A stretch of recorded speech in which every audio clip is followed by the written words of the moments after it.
94.3 Arangkada Updates. Arangkada Updates.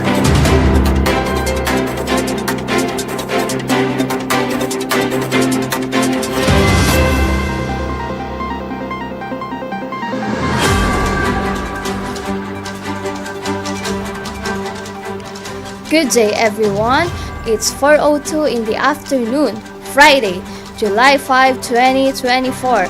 I'm Density Rimojo for FM Radio Quezon 94.3 News Updates.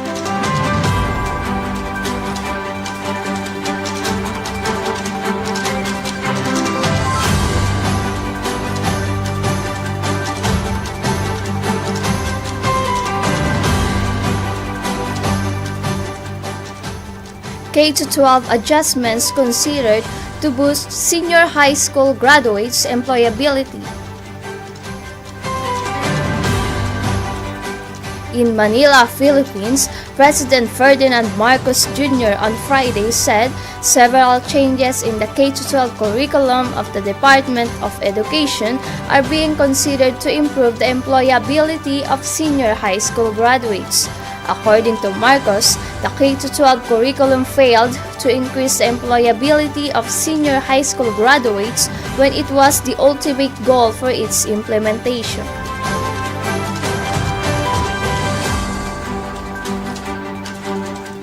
Marcos said he and incoming Education Secretary Sonny Angara had talked about implementing some changes to the current K-12 curriculum shortly after the palace announced the senator's designation to the cabinet post. Among these changes, he said, were the possible introduction of mini courses spanning from 3 months to a year to allow senior high school graduates to specialize in specific areas in a bid to attract employers. Marcos also said the government intends to coordinate with the private sector to determine and guarantee the supply of skilled workers needed in the respective industries. Marcos likewise disclosed that the DepEd is aiming to improve the quality of science, technology, engineering, and mathematics subjects based on the results of international objective tests which showed that the Philippines is lagging behind. Marcos further revealed that he emphasized to Angara the importance of teachers' welfare to allow them to concentrate on actual teaching as well as the need for them to be retrained due to the rapid development of technology. Feeding programs in schools are also being planned to address malnutrition and stunting among Filipino students, Marcos added.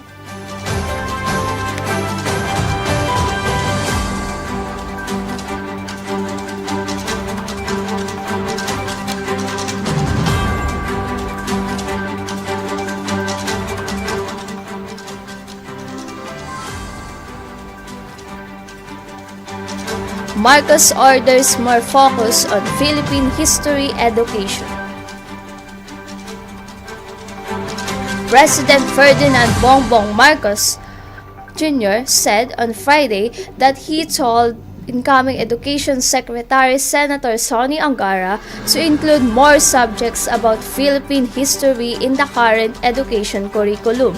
Marcos made the pronouncement after he was asked what changes Angara would make in the current K-12 curriculum.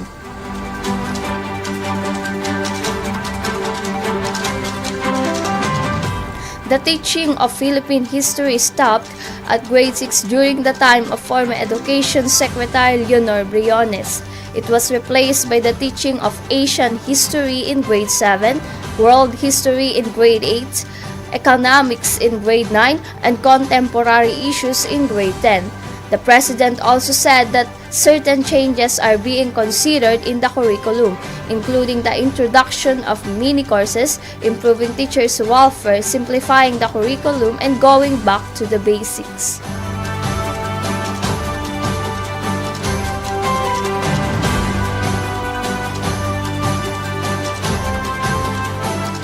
Furthermore, Marcos said the Department of Education would also improve the quality of STEM subjects based on the results of international objective tests, which notes the country needs to catch up.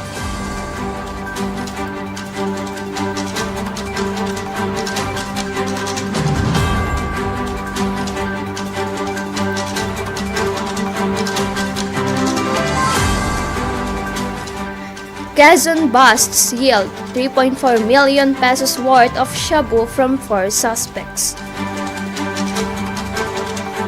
In Lucena City, 4 drug traffickers, including a woman who tried to smuggle shabu or crystal meth into a detention facility in Quezon Province, were arrested on Thursday and Friday.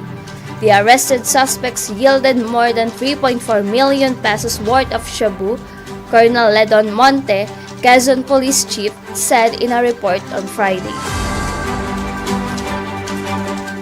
Monte reported that anti-illegal drug operatives in Calawag Town arrested at 1:39 a.m. Friday one alias Itlog, 42 years old, after he sold shabu worth 5,000 pesos to a posture buyer in Barangay San Roque, Ebaba. The operatives confiscated from the suspect a sachet and a knot-tied plastic bag containing 105 grams of meth worth about 714,000 pesos in the Dangerous Drugs Board valuation.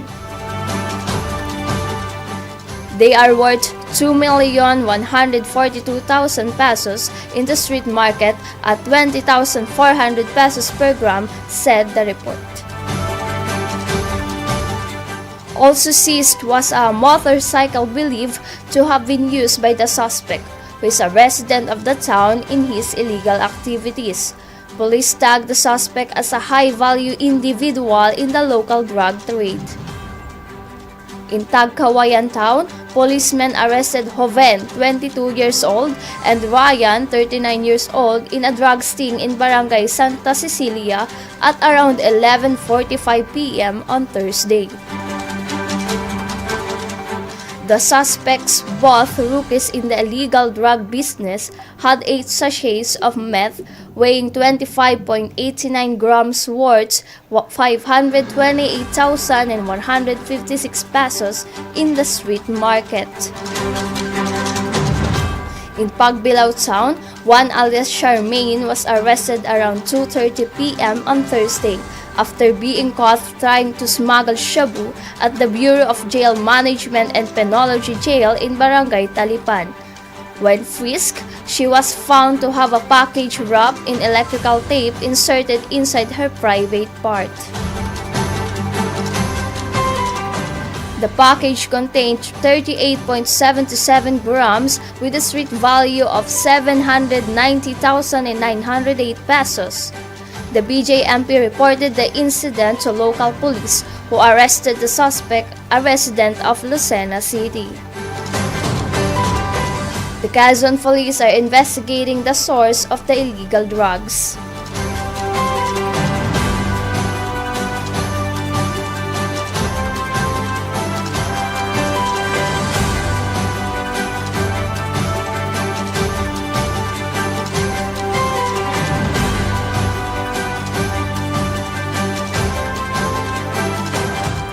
NAIA suspends flight ground operations due to lightning red alert.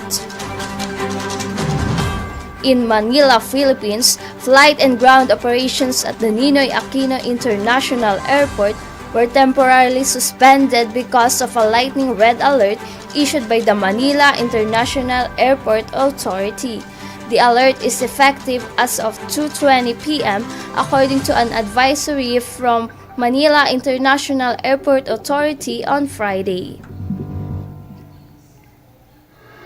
A lightning red alert is a safety measure taken to prevent untoward incidents from happening when lightning is prevalent in the immediate area and may endanger personnel, passengers, and even flight operations. In a Facebook post, the Philippine Atmospheric, Geophysical and Astronomical Services Administration or PAGASA also issued a thunderstorm advisory in some parts of Luzon which took effect at 2:13 p.m.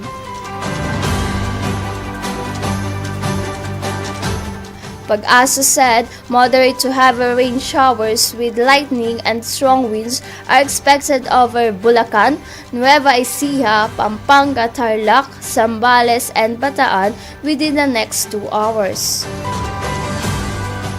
It added that the weather conditions are already felt in Metro Manila, Quezon, Batangas, Cavite, Rizal, and Laguna. PAGASA said this may persist for 2 hours and affect nearby areas.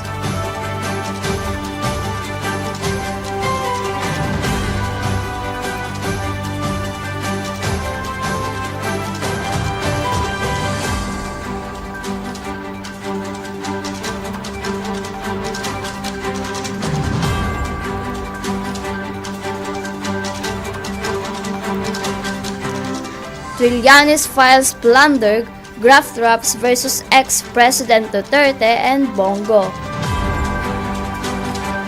In Manila, Philippines, former Senator Antonio Trillanes IV filed a complaint for plunder against former President Rodrigo Duterte and Senator Bongo before the Department of Justice on Friday. Trillanes alleged that Duterte and Go facilitated corrupt practices, specifically the awarding of more than 100 government contracts to companies owned by Go's father and brother worth at least 6.6 billion pesos. Aside from plunder, both Duterte and Go were also accused of violating Republic Act No. 3019, the Anti-Graft and Corrupt Practices Act, and Republic Act No. 6713, the Code of Conduct and Ethical Standards for Public Officials and Employees. According to the complaint, from 2007 to 2018, Go's father and brother's companies allegedly received a total of 6.6 billion pesos worth of contracts despite lacking the required contractor's license to undertake large-scale projects.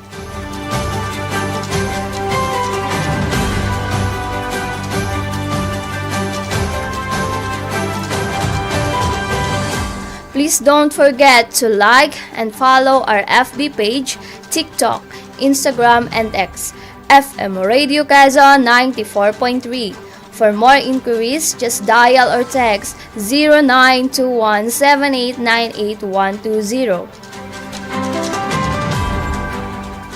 I'm Density Rimojo, and this is FM Radio Quezon News Updates.